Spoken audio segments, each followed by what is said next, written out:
แสนស្នេហ៍បុផាខ្នងព្រៃការមានន័យ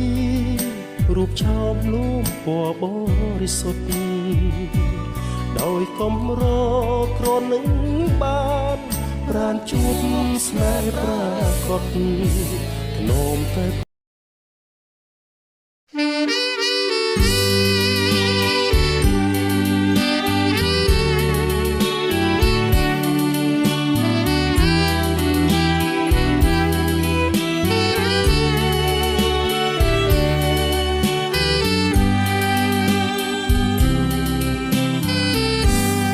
សំណាងអ្វីឲ្យស្រីជួប